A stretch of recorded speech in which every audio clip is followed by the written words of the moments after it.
In a 2007 Supreme Court hearing called Massachusetts versus the EPA, the Supreme Court heard out both sides of the climate change debate, and they ruled that the EPA not only had the authority but the responsibility to regulate carbon emissions and make sure that the level is safe. So here's part of their ruling, quote, pursuant to CAA Section 202A, the administrator finds that greenhouse gases in the atmosphere may reasonably be anticipated both to endanger the public and to endanger welfare. So this seems very basic and very uncontroversial, right? The EPA is allowed to regulate stuff that would destroy the atmosphere.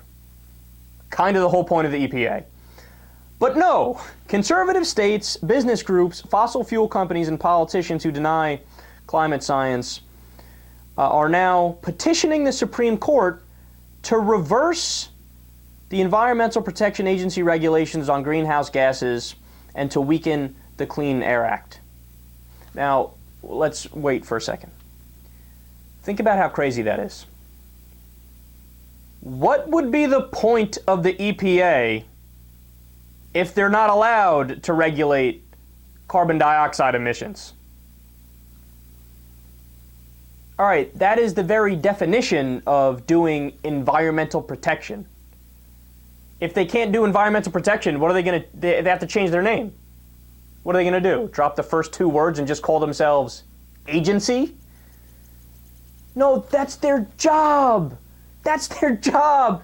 Could you imagine them trying to do this in any other field? Could you imagine any other field? You pick a doctor. Us Republicans are proposing this bill. Doctors are no longer allowed to do surgery. Let us know how that works out. Basketball players are no longer allowed to score. No, you're so crazy. You're so crazy. But look, I could already hear the responses. Well, no, they could still regulate like arsenic, and they could regulate all these other toxic chemicals and stuff. They just can't do carbon dioxide. Oh, that's nice. So our drinking water will be safe as the world is destroyed in a few hundred years. No, of course they need to be able to they need to be allowed to regulate carbon dioxide emissions. Are you aware of what would happen if we don't regulate carbon dioxide emissions? Apparently they're not. Or they just don't care because they're so short-sighted and all they care about is the money that damn all the consequences. Who cares? My grandkids gonna live a horrible life, might fight wars over water. Yeah, that's fine. As long as I'm getting mine.